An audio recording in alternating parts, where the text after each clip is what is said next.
Cara, a gente, porra, ficou na novela das 8 hoje quase 1 hora. Eu queria só fazer uma coisa rápida, porque aí já entra Só falar aqui do Álvaro Poe, falou que adorou o título da live. Vou dar o crédito onde merece o crédito. O título da live eu roubei do Elton Calazans, foi o tweet dele de hoje, do, do, do resumo da semana, né? É, como é que é? Ucrânia tomando Kursk. É, não, mas o que eu achei, ainda relacionado com a novela das 8, né, indo ali para a novela das 7 do Oriente Médio, o que eu achei interessante é que eu tive uma conversa essa semana com o Larry Johnson, e o que ele falou nessa conversa é uma coisa para se prestar atenção, que pessoas que ele conhece, aí obviamente ele está citando as fontes dele, ele citou aqui as fontes dele, não deu muitos nomes, mas pessoas que vivem no meio burocrático, né, estadunidense, estão é, passando uma ideia de que Israel está com interesse de tacar-lhe uma bomba atômica na cabeça do Irã. A gente já falou sobre isso semana passada, não quero me estender para a gente explicar novamente essa questão da geografia, né, da facilidade do Irã sem nenhuma bomba atômica de explodir a porra toda, né? Só que o que eu achei interessante é que ao mesmo tempo que eu estou vendo isso, aliás, hoje aconteceu um outro assassinato de Israel em cima do. Eu deixei até aberto aqui, em algum Sem lugar. contar com o bombardeio de hospital, né? Mataram mais de 100 palestinos dentro de hospital bombardeado. Grotesco. Pois é. E foi Samer Mahmoud Al-Haj, que era também algum diretor, não vi exatamente quem ele era. Um líder sênior do Hamas, que é o que está dizendo aqui na notícia. Não vi qual era a função dele dentro lá do partido. É, e aí tem isso. E aí eu vejo, porque eu sempre fico prestando atenção, porque o Ocidente ele é meio que refém da narrativa. Né? Ele é refém do próprio excepcionalismo. Né? Então nós somos o bem, né? Então a gente precisa de uma desculpa para agir como o mal. Né? Aquela dicotomia estúpida. E aí acontece isso da Ucrânia tentar tomar uma usina nuclear. Né? A primeira coisa que veio na minha cabeça, e aí de repente, tá, a gente pode estar entrando num terreno de teoria da conspiração, mas a primeira coisa que veio na minha cabeça foi o que aconteceu no ano passado, quando eles estavam tentando tomar a usina de Zaparoja, e os Estados Unidos mandou para o Mar Negro um avião, um drone, não sei exatamente, de medição de radiação porque parecia que eles estavam tentando, né? Teve todo aquele assunto da bomba suja, lembra? Isso aí saiu até na mídia brasileira, Uhum. né? Que eles estavam tentando jogar uma culpa de uma bomba suja em cima da Rússia, né? Porque a Rússia, detentora do maior arsenal nuclear do mundo, precisa fazer uma bomba suja, né? É, e querendo medir, ó, tá aqui, ó, tem um vazamento e tem uma justificativa para uma ação maior ou alguma coisa assim. E aí acontece isso. Logo depois de eu conversar com Larry Johnson e ele passar essa, vamos chamar de fofoca interna, né? É uma informação, mas vamos chamar de fofoca interna, de que as pessoas estão dançando a ideia de uso de artefatos. Uma bombinha, né, tática. Tu acha que pode ter alguma relação? Porque assim, a gente já sabe que a guerra na Ucrânia está perdida, eles sabem disso, o Zelensky sabe disso, os Estados Unidos nunca quis ganhar nada mesmo, a gente sabe disso também, mas eles ainda são os funcionários. Né? Qualquer atitude da Ucrânia hoje, eu não acredito que eles tomem atitudes da cabeça deles, eles tomam com a intenção, com a permissão e às vezes até com o mando do patrão, né? Então, tu acha que Sempre. pode ser alguma coisa que eles estão querendo que aconteça alguma coisa para justificar, opa, entrou na mesa, Bomba atômica entrou na mesa, então vamos embora, a gente faz o que a gente quiser. Bomba atômica é sempre um assunto muito delicado de fazer esse tipo de previsão, porque qual é a dúvida sempre que reina quando se fala em bomba atômica? Se o primeiro não, né? O terceiro, que já aconteceram dois no passado. Primeiro, o terceiro uso dela em combate poderia significar duas coisas. Uma, como você falou, né, colocar no tabuleiro, colocar na mesa que bomba atômica pode ser usada, agora vai começar a possibilidade de se usar bombas atômicas, ou se criaria o efeito que deu justamente no único país que já sofreu esse tipo de ataque, que foi o Japão. O Japão até hoje é o país mais devastado psicologicamente, traumatizado com esse episódio. Embora o Japão não tenha exatamente se rendido por causa das bombas atômicas, né? Tem Já muita gente estava que rendido, contesta né? isso. Muita gente contesta isso, até porque a União Soviética declarou guerra ao Japão, então a Rússia tinha perdido uma guerra no Japão no passado e não podia, por acordo internacional, entrar em guerra novamente. Aí esse tratado expirou, a União Soviética entrou, declarou guerra ao Japão, e com medo de tropas soviéticas também já ia atacados com bombas atômicas pelos Estados Unidos, destruídos por todos os lados, não tiveram alternativa. Mas não foi exatamente bomba atômica naquelas áreas totalmente civis, né, que geraram a derrota japonesa. Não foi isso. Mas, enfim, o fato é que traumatizou muito o Japão, aquele episódio, e até hoje tem consequências disso. Eles são um país extremamente, né, é, castrado, Submisso. né, rendido, submisso, e sem o menor interesse em superar essa condição. Né? É muito desprezível, né, muito pequena a quantidade de dissidentes japoneses assim dispostos, desculpa, a engajar numa luta de libertação nacional. O país em geral é muito traumatizado. Então ninguém sabe se seria um efeito Japão ou uma escalada nuclear global. Esse é o principal tema a ser discutido. E isso tem muita relação com a própria natureza das armas nucleares. Hoje em dia existem as tais armas nucleares táticas. Armas nucleares táticas tendem a gerar um efeito exatamente como você comentou, colocar elas no tabuleiro, colocar na mesa. Porque elas podem ser usadas em larga escala sem gerar nenhum tipo de apocalipse. Armas nucleares táticas têm muito mais explosão do que contaminação, do que radiação. Elas são desenhadas para destruir grandes fileiras inimigas. Regiões que estão aparelhadas por tropas, você joga uma arma nuclear tática em cima delas. Não são feitas a nível estratégico, que é para você atacar capitais. Né? Você joga armas nucleares estratégicas em capitais. Aí você destrói todo o aparato do país, inclusive civis vão para o ralo. Né? Uhum. As estratégicas têm essa função, mais apocalíptica, mais drástica. As táticas não. Hoje, uma das grandes discussões entre os setores russos mais radicais, por exemplo, era se deveria usar arma tática na Ucrânia ou uma arma nuclear estratégica com capacidade de dissuasão.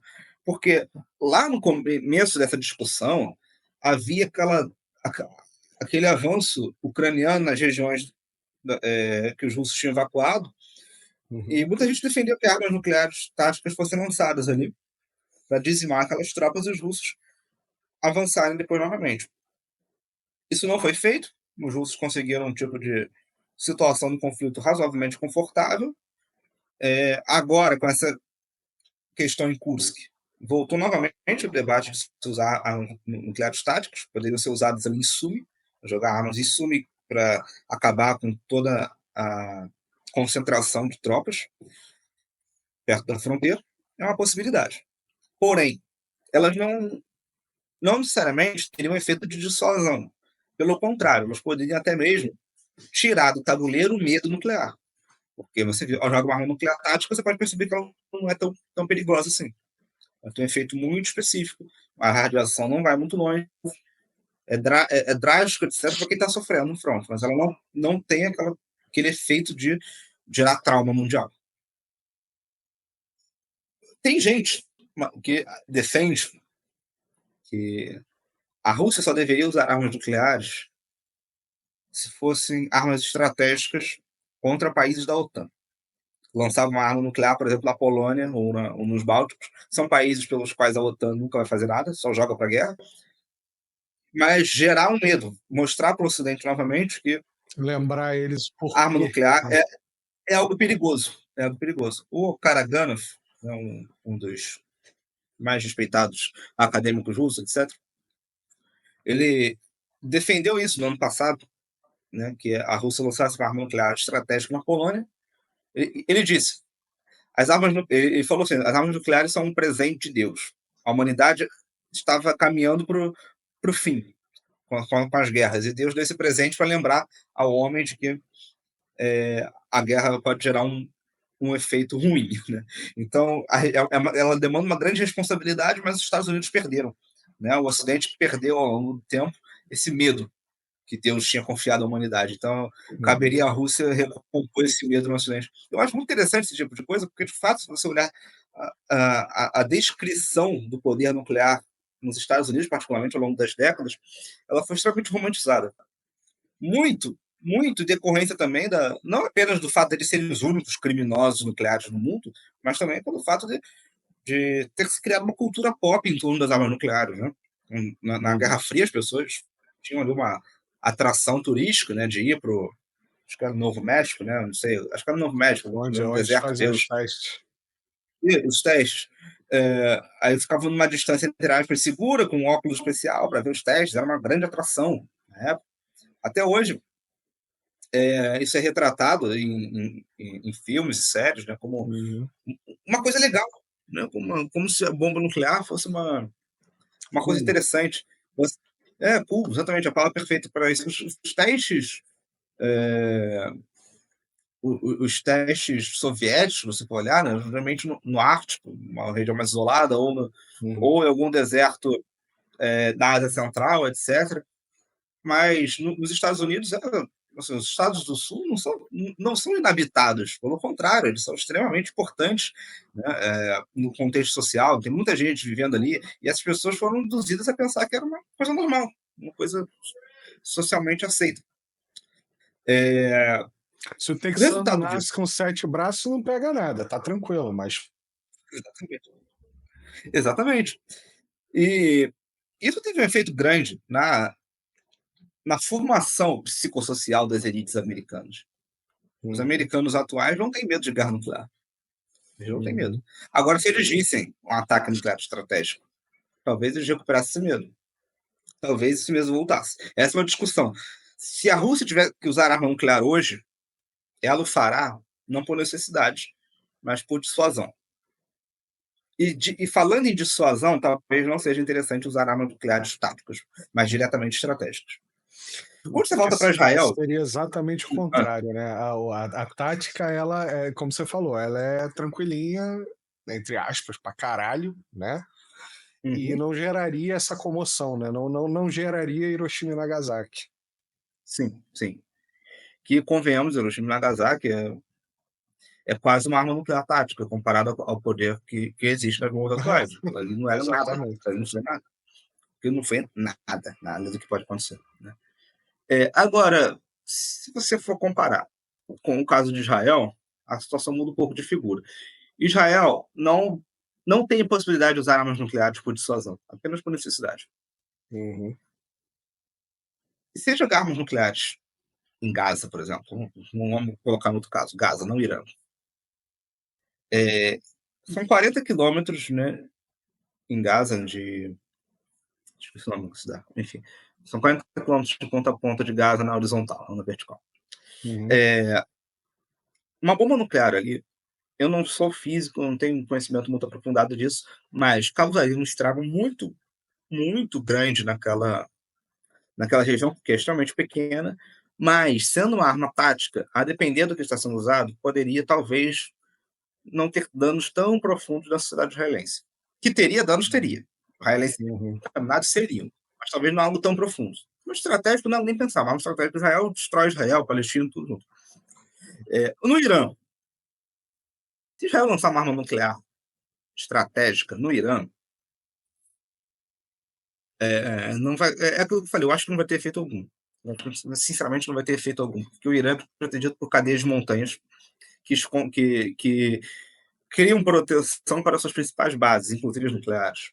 Por isso, até que, independente se for verdade ou não, naquela história que foi compartilhada pelo Pepe Escobar, o plano era gerar um colapso eletromagnético, né? Não era você jogar armas nucleares no solo, mas explodir no ar para Que é gerar um apagão outro, nacional. exato, que é uma coisa que muita gente não entende, que existe essa forma também, que é você simplesmente não fazer, criar nenhum dano físico, né? Você explode no ar, você cria o EMP e apaga tudo, né? Sim, sim. Médio, também não é que tu apaga tudo assim. Hoje em dia já tem muita tecnologia de proteção, Talvez, anti-elétrica. talvez o efeito EMP fosse menos,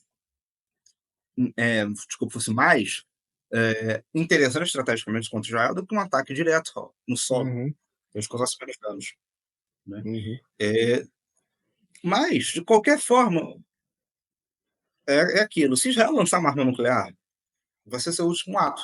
uhum. Não vai haver o dia seguinte para Israel. Para o Irã vai ter o dia seguinte. O Irã vai poder fazer o que ele quiser no dia seguinte, porque é um país gigantesco, não vai acabar com o ataque nuclear. Agora, Israel não. Israel não suporta uma reação de um ataque nuclear. Porque, vamos supor que o Irã não tem arma nuclear, que é uma grande dúvida. Vamos supor que não tenha.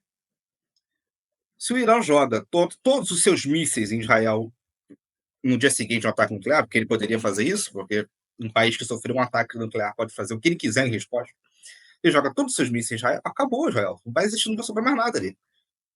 Eles vão nem ter energia suficiente lá para jogar a arma nuclear em Roma, que eles tanto querem, caso o país acabe. Ele não consegue fazer nada. Então, Israel atua numa margem de distância entre o blefe e a catástrofe muito grande. Né? Desculpa, muito pequena, muito pequena, uma margem muito pequena. É uma corda bamba, enfim, por todos os caminhos, que Israel escolher seguir, o seu fim é certo. Eu acho que eles já entenderam isso, é por isso que estão tão preocupados. Se Israel propuser, sei lá, um cessar-fogo, quase se rendendo a todas as unidades de resistência do mundo, né? Agora, no mundo islâmico, né? Agora, eles não têm condições de fazer isso, eles não têm condição de nomear as condições de paz. Vamos supor que isso exista. Uhum. Não será realmente um viabilizador da existência de Israel a longo prazo, porque todas as facções palestinas e todas as facções da resistência continuarão existindo e tendo a possibilidade de atacar Israel a qualquer momento. E como é que a população de Israel vai lidar com isso? Eles já estão migrando em massa com a possibilidade do Irã atacar um dia, fará uma situação eterna de guerra constante. Então, assim, eu acho que já caiu a ficha para os israelenses que o Estado, projeto estatal de Israel no Oriente Médio acabou. Que é uma questão de tempo, deles reconhecerem que não é possível mais Israel existir como Estado. Pelo menos não ali. Pois é, E quando eles percebem isso, começam as apostas suicidas. Já vai acabar, pode fazer qualquer coisa. Pode fazer pois qualquer é, coisa.